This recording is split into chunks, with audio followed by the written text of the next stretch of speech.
Well, welcome everyone to Love vs. Hate. My name is Anne, and I am your old-fashioned nerd. And I'm Emily, your mainstream millennial. And on this podcast, Emily and I like to debate about the things in life that we love and hate. And most of the time, we disagree.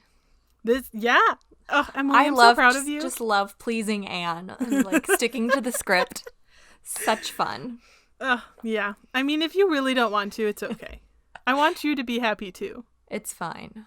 Okay. Well, anyway, today we actually want to just kind of give an update a little bit on the quarantine. You know, we're still into the quarantine.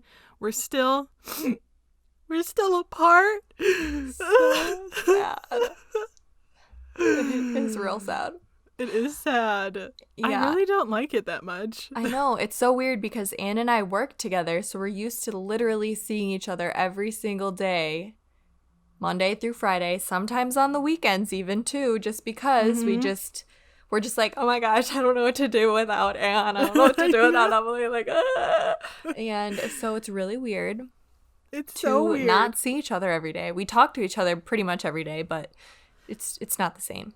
It's really not. And also, even just recording together, I really miss seeing your face. Yeah. I mean, I guess we could do like FaceTime or something, but still, it's not the same. It's not. It's just not.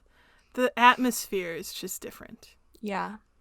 So. But we don't want this episode to be all sad, though. We want to actually try and just talk about some things that we loved doing during this quarantine and maybe inspire you, our listeners, to either try something that maybe you haven't tried yet, or if you have ideas, definitely give us ideas as well. Like, I think we just need to all come together and help inspire each other to stay positive, to find things that we still love, and just, you know, be able to weather this storm together. Wow, I couldn't have said it any better, and anybody who knows me would agree. I am just horrible at putting together a good sentence. No, it's but you're like the grammar queen though. You're so good at I'm good at like typing a sentence, but I'm not good at like taking something from my brain and like letting it come out of my mouth in a way that makes it sound good. See, I can't even do it right now. I know. I literally in my head was just like, is this sounding okay? Play back. Let me listen back to it. No, you're fine. I try. That's all I can do. You know? Yeah. Well, Emily, why don't you start us off and tell me what is something that you have loved doing during the quarantine? Well, I'm currently taking a speech class to help myself. Just kidding. Oh, no, I kind of wish you weren't. That would be hilarious. Sponsored by Skillshare. Just kidding. I wish. Have you seen like all these YouTubers right now are having videos sponsored by Skillshare, and I'm just like, okay, we get it. I have been seeing a ton of masterclass, actually. That's what I've been getting. Oh yeah, I started seeing some of those too. Yeah, those actually look super good. I would totally take a masterclass. If you were to take a masterclass, which masterclass would you take? Oh, that's such a good question. There's so many good ones. Honestly, I mean, I'd want to take the Ron Howard one because Ron Howard is one of my favorite directors of all time. But there have been some really interesting writing ones from writers that I think I would love.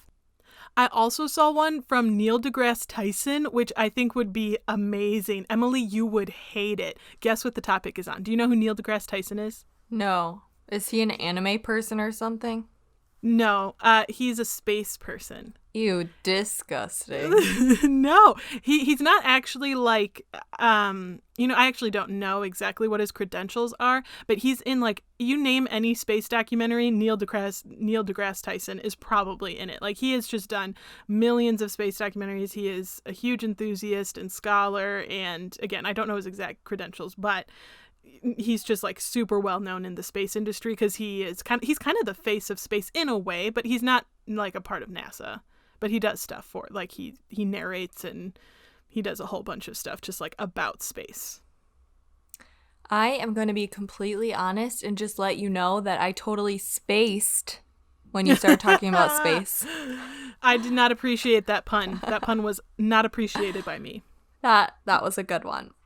I think if I took a master class, it might be on cooking. Gordon Ramsay. Yeah, yes! I called it. Yes, because I just love cooking. I've been really into recipes and like making food during quarantine, so I guess I'll just start with that. I Which made.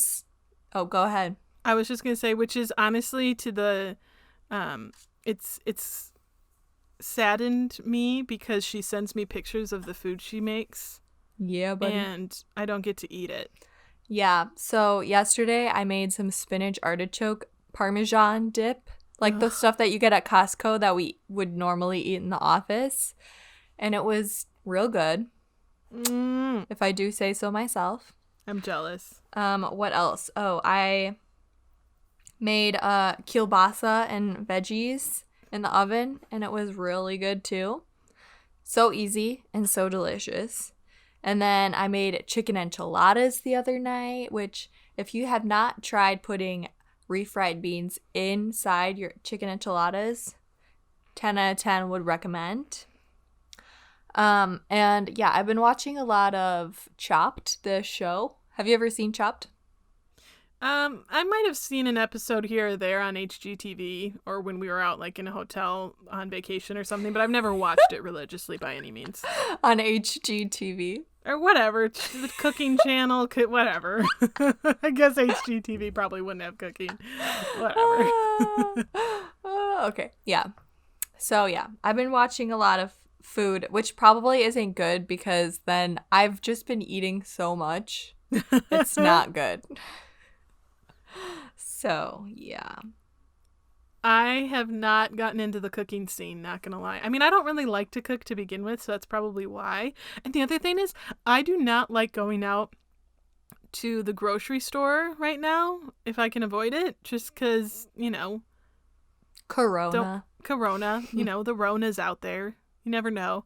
But yeah, so I kind of like, I will literally buy in giant bulk and I make what I know how to make because that's what I'm comfortable with. And then I just wait until I literally have no food. And then I'm like, well, I guess I'm going to starve for an afternoon and then I'll go get groceries because then I'll get hungry. Yeah. I've definitely just like been craving anything salty. Like savory food is so good to me right now. Like sometimes if somebody is like, "Hey Emily, do you want some ice cream?" I'll be like, "Ew, disgusting. Give me some popcorn." Oh wow, I've never been that way. I have never turned down ice cream, but during this quarantine, I'm like, "No, I don't want sweet food. Ew." Huh, weird. I know. It's weird. Super weird. I Googled, why am I craving salty foods? And tell me, what did Google say? Well, one of the things I think was dehydration. But then another thing was like, there's something wrong with my liver or some. I'm like, oh my gosh, I'm dying. I gotta go to the hospital. Did you look on WebMDs at how No, Google I just helped you? looked up, I don't know, whatever. You know how when you Google something and there's like a little box that has the answer right away? Yeah. Uh-huh. That's what I just read. I don't know where it was from. Your research was all of 30 seconds. Yes, or Of reading less. that back. Okay. That's Well, yeah, usually what my research for myself consists of.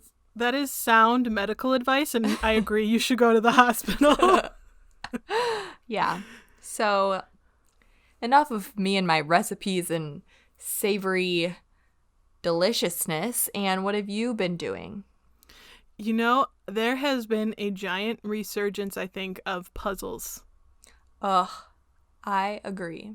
I have been doing a puzzle, and it's only 500 pieces, but the colors are all very similar, and they're all extremely different shaped. And it's actually been, I mean, it's not been like so hard that, I can't do it, but it's been harder than like when I saw it was 500.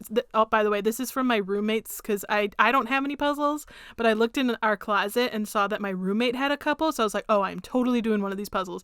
And I saw one of them was 500 and I was like, 500? That's not going to be that hard. But then I started getting into it and I was like, oh my gosh, this is hard. Oh my gosh. So, but I love how I am getting there. I love how you had to just defend yourself and be like, well, all the pieces are different shapes. And different colors. I'm like, you have just Well, no, they're described the same definition of a color. puzzle. They're the same color. They're similar colors. That's why it's hard. Oh my gosh. Well, okay, but okay. So I also, my parents were working, and my family have been working on this puzzle, and it's all like very similar shapes. They're very subtle differences, and like that's hard too. So it's across the board. Puzzles, I guess, are just meant to be Yeah, hard. Is that the point you were making? Puzzles are puzzling, aren't they? Well, I have been enjoying them though. Yeah. Yeah, I did one puzzle so far. I've completed one. I actually started it maybe 9 months ago or so. And 9 months? I got it last summer at a garage sale, and it's like a Coca-Cola puzzle. It was an older woman that I bought it from, so I felt comfortable buying it, thinking that, she is a responsible woman. Mm-hmm. She will have not lost any of the pieces, so I'm going to buy this $1 puzzle. And so I started it, and then it was hard because, like you said, all of the pieces, a lot of them were around the same color, so it was kind of hard. So I put that away for like 5 months, and then back in quarantine when that started, I brought it back out, finally finished it, man. So the puzzle had every piece? You weren't disappointed by this old lady? Yes, it had every piece. It just took a while to finish, but I don't know if this is just a me thing or if this is just how people generally do puzzles when there's people in the puzzles, like faces. They do everything and then they finish, or like they wait to do the faces last. Because when I was doing it, I was like, am I like a psychopath or something? Because I feel like people would do the faces first. Maybe, I don't know, or wouldn't leave them for last. I don't know, because like you see eyeballs, but then you're like, well, I don't know where they go yet, so I'm gonna save that for last. I don't think you're. But it just made me look weird. Like it made me feel weird. I get that. The puzzle I'm doing is bears. It's a bunch of teddy bears, and I have not done. I've done like 3 faces, and so I've been saving the faces too on teddy bears. So I don't think you're psycho. Maybe we're just both psycho. Or that. That's another logical explanation as well. Love that for us. What else though? What else about quarantine have you loved? Okay, so I downloaded TikTok. I think right at the very beginning of quarantine, I downloaded it. And the first few days, I literally got sucked in, and it's really easy to get sucked in once you start watching, to just continue scrolling, watching videos for hours. The first day that I actually was like watching TikToks, I probably was on there for like 3 hours watching videos, and I was like, what am I doing with my life? I literally just wasted 3 hours watching TikToks. But you better bet that I'm sending all the funny ones to Anne. I have definitely enjoyed the ones you've sent to me. And it's funny because do you remember that episode where we talked about Vines and how we were like, we didn't talk about TikTok on purpose, but now maybe we'll have to do a segment on TikTok specifically. Yeah, we were kind of hating on TikTok, and now I'm like, well, I mean, I still don't think it's as good as TikTok. But there are some fun like challenges. Yes, it's fine. Sorry, excuse me. But they do have a lot of fun challenges, and they have cool effects and filters to like make your voice sound all wavy. I don't know how to describe it other than it makes your voice sound wavy. So if you want some recommendations for my favorite types of TikToks, I'll let you know. My favorite is probably when the girls like find their old diaries and they get their wavy voice filter on and they read their diary, and it's like the stupidest things that they like wrote in their diary. And they're like, "Dear diary, I hate my mom. She told me to go to my room and I hate her." I'm not doing a very good job at an example. That wasn't a good example. They're way more funny than that. Yeah, so those ones are good. And then there's also some really good ones of like girls asking their boyfriends like questions, or just like any question like challenges. I did one to Alex, my fiance, and his brother. I did them separately just to see their answers. So there's this challenge where I write down the word carrot on a piece of paper. I fold it up and I give it to them and I say, don't look at this. And then I say, what's 1 plus 1, 2 plus 2, 3 plus 3, blah, blah, blah, all the way up to 8 plus 8. And they answer all of those math problems. And then I say, name a vegetable. And they both said carrot. And then I was like, okay, look at the piece of paper. And they're like, what? Because the carrot is written on the sheet. And they're like, how did you know I was going to say that? And I was like, I don't know. You don't say, I don't know. You say magic or psychic or... Yeah. What other form? You know, you got to play into it. You got to think you're in their heads. Yeah. I don't do that. Oh, okay. That's fine. The other thing is I try to recreate these TikToks that I see, but then I have to like think really hard as to what they said in there while I'm like in the middle of saying it. And they're like, what are you doing? And I'm like, shh, trying to replay it in my head. So, that's so funny to me just because I know your memory loss issues and it's so appropriate. Yeah. Aw.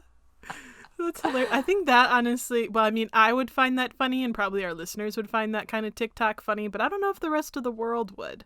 They don't know you. They'd just be this girl like failing at basic memory recitation. Yeah. Is that that's a word? just Did I me. say that right? I don't know. I don't know. I know resuscitation is a word, but recitation? Resuscitation. No. No, that sounds wrong. Resuscitation is when you're dead and you're like... Whatever. Trying to recite something. That's a word.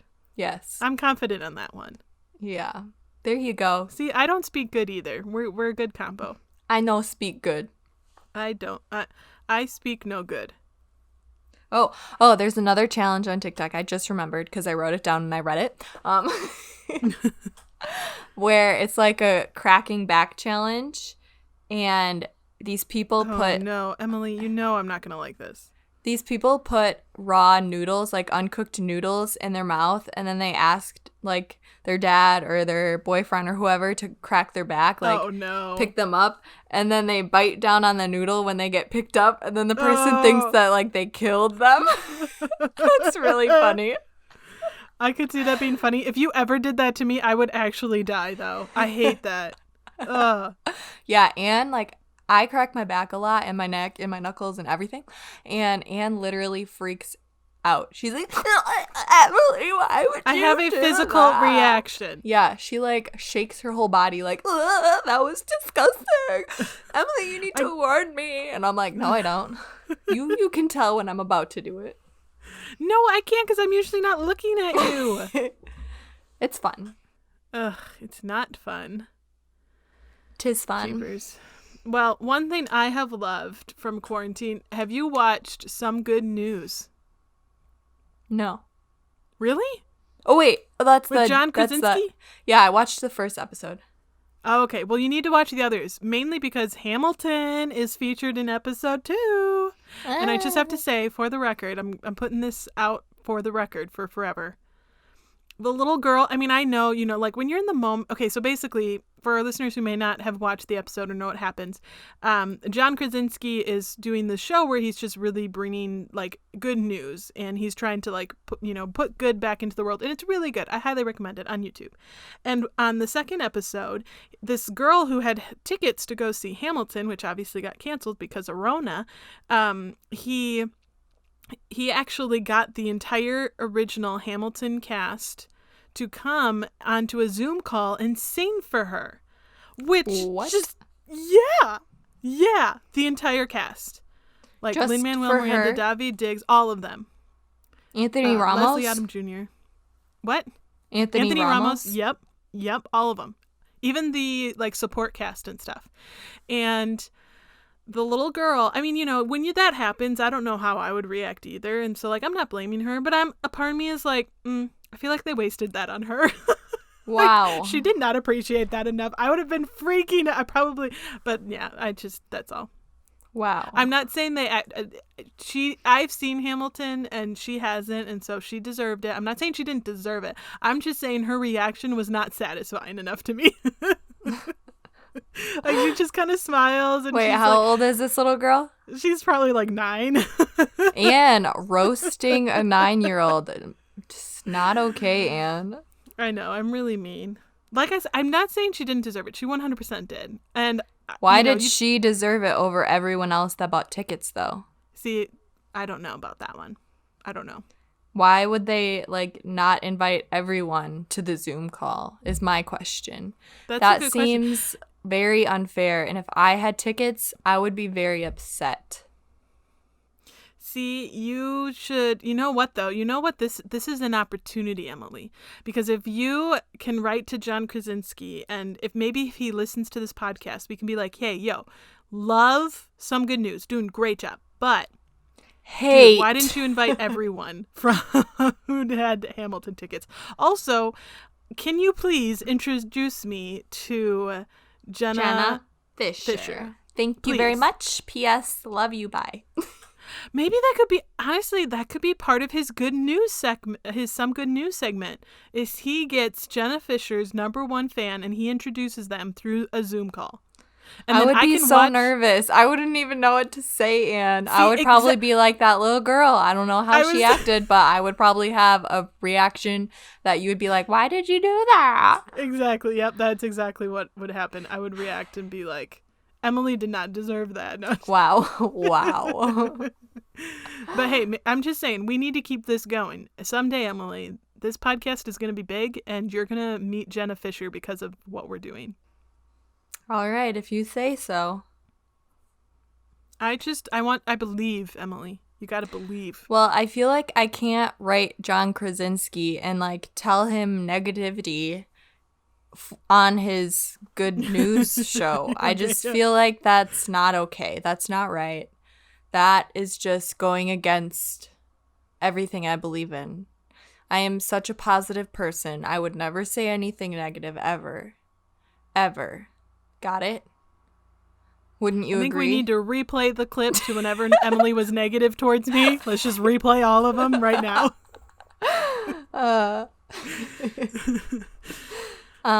Yeah. So some good news. Anything else you've been watching? Oh, well, I mean, obviously Tiger King. We kind of already talked about that, though. I am rewatching The West Wing. Have been enjoying that. Yeah. Have you seen any of The West Wing? No. It's so good. Aaron Sorkin, he's the one who wrote it. So good. A lot of people, some people don't like it because the way Aaron Sorkin writes, people don't like it because they feel like his characters are very arrogant and snobbish, which they 100% are. But I like that because I think it's kind of fun and it's different and it creates this, I don't know, I just really like the dynamic it creates in the characters. And the way he writes his characters is different because a lot of the times, I think writers, when they're writing, their characters are thrown into a situation and they will react based on the situation. Where Aaron Sorkin, when he writes, his characters they create and manipulate the situation rather than the other way around. Does that make sense? Yes. So they're much more, and I like that. It's a little bit different. So I like it. I can understand why other people don't, but West Wing, so good. Highly recommend. That is very film critique of you. Thank you. I feel like if I watched it, I wouldn't come up with that conclusion. I wouldn't be like, I don't like this show because they don't just react, they create. I would be like, I hate the characters. I'm not watching this anymore. Yeah, and that's fair, but you know me, I like to look much more in depth into movies and films. That's something I do genuinely love. Yeah. I feel like I do that if I'm watching a movie with you or if I'm watching a movie or TV show for my film studies class classes that I took in college. But now that I'm out of it, I'm just like, nope. The only time I say something like film study-ish is when there's a voyeuristic approach to the filming. I'll be like, oh my gosh, do you guys know what that is? You channel your inner Anne in that moment to just sound superior to others. Yeah. Yeah. I understand. Well, a show that I recently, actually just like the other day, watched on Hulu is Little Fires Everywhere. It's a Hulu original and based on the book, which I don't know the author, sorry. But it's just like an 8-episode series, and it stars Reese Witherspoon and Kerry Washington, and I really enjoyed it. I literally watched it all in one day.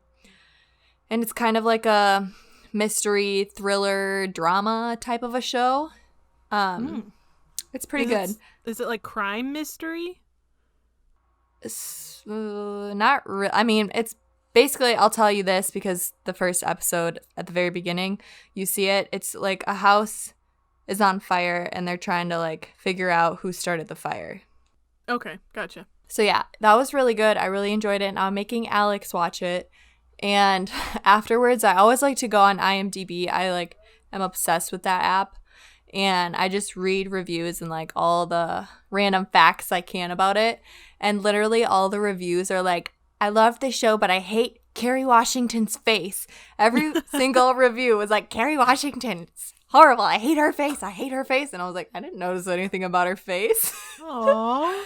And now that I'm rewatching it, I like rewatched the first episode yesterday. And I'm like, oh, that's true. She does kind of have that face.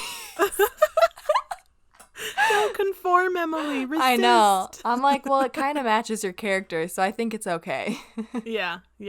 I know. I always feel bad. Like, I always think of in Game of Thrones, the actor who played Joffrey. Like, he is playing a role. If you hate him, he's doing a really good job. Like, it's not him. Like, he got a lot. Like, Joffrey is just a character to hate. Like, there is so much about him that you just hate. And so I feel bad when the actors get that sort of they get misrepresented because then people think that they're like that in real life. And it's like, no, he's acting and he's doing an amazing job because you hate him. Like, that's the whole purpose of playing a character. Yeah. Like, exactly. It's It's not called yourself. acting. Exactly. I bet a lot of people think John Heater is stupid because of his role as Napoleon Dynamite. Yeah. Or something. Yeah, I don't know if he like is that. or not, but. But he's not just because he played Napoleon Dynamite. That's ultimately your yeah. point. Yeah. So that's the show that I've recently watching. I also watched the movie Onward, Anne. Oh my gosh, that makes me so happy. Did you like it? Yeah. I mean, I wasn't paying that close of attention because I was also coloring, which is another quarantine activity that I've been doing. But yeah, it was really cute. I just realized we haven't really talked about that a whole ton. Well, we're talking about the things that That's true. I don't know. We're getting on little tangents, but we're bringing it back. Okay, yeah, I appreciate bringing it back, coloring. Yeah, Onward though, really fast. Yeah, I thought it was absolutely adorable. I really loved it, and I loved that it was literally a D&D quest. Like, it was literally all about that. And so I was like, yes, nerdom is a mainstream thing. D&D is becoming a very mainstream thing, which is why I think, and maybe our listeners can help us. Listeners, should I force Emily to try D&D? Please say no. It's so mainstream though. No. Okay. I mean, yeah, it's even in Riverdale, the show that I was watching. Yeah, but it's and Stranger called, Things. What is it called? Dungeons and Gargoyles and Griffins. It's called in Riverdale. Oh, I thought you were okay. Yeah, but either way, I won't force you. I won't. I think it might be fun. Oh Actually, my gosh, it won't be fun for me. Record. But no, I'm gonna just delete what you just said. I'm gonna manipulate this so that you just say you're a little nasty. No, I won't. Yeah. So I watched that. Thought it was good. I liked how, like, it didn't have that perfect story that you would want it to have. Yeah. And it was kind of more real that way. So I liked that. Yeah, I liked it too. I'm glad you enjoyed it. Yeah. And then I also watched Gone Girl finally, which has been out for a while, but I've just never seen it. That one is messed up. Yeah. It's too messed up for me. I was like, what? It was well done, but yeah, that's just not, as I do like mystery and thrillers, but there's kind of a line, and for me it's a very I don't know if you call it short but it's easy to cross that line for me. Like I will never watch it or anything. You know, I What? don't really like scary movies, so it's easy to cross that line. And Gone Girl, I was like, this crossed my line. I don't like this. It's too real, too scary. It's messed up. I'm done. Yeah, I liked it. I read the author, I don't know if it's Gillian or Gillian Flynn's other book, Sharp Objects. So I wanted to watch Gone Girl because I've owned it pretty much since it's been out, but I've just never watched it until this year. So fun fact. Yeah, that's pretty much all my watches. That didn't make any sense. So yeah, that's pretty much the main things that I've been watching currently in quarantine. So the last thing that I've been trying out and doing is playing video games and getting better at Call of Duty because I suck at shooting, as we all know from our video games expert episode with Ghost of Mozart. I was complaining about video games. I have been wearing my blue light glasses and it has been helping. Good. So yeah, I'm really bad at shooting and moving at the same time. So Alex told me about this trial thing that you can do on Call of Duty where you can just practice your shooting skills. So I've been doing that, and you want to try and get through it in under 1 minute and 30 seconds to get your star. And so I have done it under 1 minute and 30 seconds. Just takes me 15 minutes to practice first, and then I can get under that. But, I know where all of the things are going to pop up at me to shoot. So I kind of memorized everything. And so now when I actually play in an actual game, I suck still because I know where the shooting practice stuff is, but I don't know where anybody's going to be in real game time. So I still suck, basically, is what I'm trying to say. But you are getting better with your memorization skills. Yes. So you're killing two birds with one stone. Yeah. Yeah. And I learned what kind of guns I like, which I don't remember the names, but I can point it out to you when I'm looking at the selection. I'm always an assault rifle person. I'm basic sort of. That's the most basic weapon you can have in any kind of shooter game, and that's me. I'm assault rifle because you can. It's just better for close-up combat, and you can shoot multiple times, really quickly, and that's what I need. Some people are, snipers and shotguns, and I'm nah, let me shoot as many times as I want. Yeah, I think that's what mine is, too. It's a greenish tan-colored gun. That one's my favorite. I don't know what it's called. They all might be greenish tan colored. No, a lot of them are black. Oh, okay. I would know this because I have studied them. Okay, that's fair. I haven't really played much of COD, so. COD. I hate that nickname. Sounds like a fish, because it is. Anyways. Yeah, speaking of video games, that's actually one thing I haven't dived into a whole lot this quarantine. What the heck? I know. Well, mainly because I don't have a Switch. Switch is kind of the hot console at the moment. Oh my gosh, I know. Animal Crossing is crazy right now. I'm what is going on? Yes, exactly. And so I just haven't quite gotten in on that scene. I'm still just waiting for Elder Scrolls 6. I mean, I'm a basic girl. Come on, give me my. Probably gonna be a while now with quarantine. Ugh, I know. Everything's getting pushed back. It's already been pushed back for so long. It came out in 2011. That was 9 or 10 years ago. Yeah, that's I can do crazy. math. It was 9. Oh my gosh. Or maybe it came out even early. Was it 2011? IDK, no one cares. Just kidding. It's true. Well, this has definitely been some stuff that we have loved during quarantine, even though it's a little bit all over the board, but that's okay. That's what you love about us. Mm-hmm. So listeners, we want to hear from you, actually. What is some things that you have loved during quarantine? What's maybe something a little bit different that has been really fun? And so you can actually reach out to us, and you can like our content, follow us, maybe give us a review. You can find us on iTunes, Apple Podcast app, and then also we on the social medias, as you guys probably are well aware. We are on Facebook, Instagram, Twitter, and we're also on YouTube. Yes. So yeah, go check us out, please. We love when you guys engage with us and leave us comments on our social media. So please feel free to do so. Don't be shy. Yeah, and you can also email us if you have feedback for us or anything like that. You can email us at lovevshatepodcast@gmail.com. So Anne, what is your life lesson? I think my life lesson is, even though we're in this very different time, and even though it's quarantine, my life lesson is to use this opportunity to try something new. We're not going to have, this is such a unique time that I think we're not really going to have again in our lifetime. So hopefully, yes, absolutely, hopefully.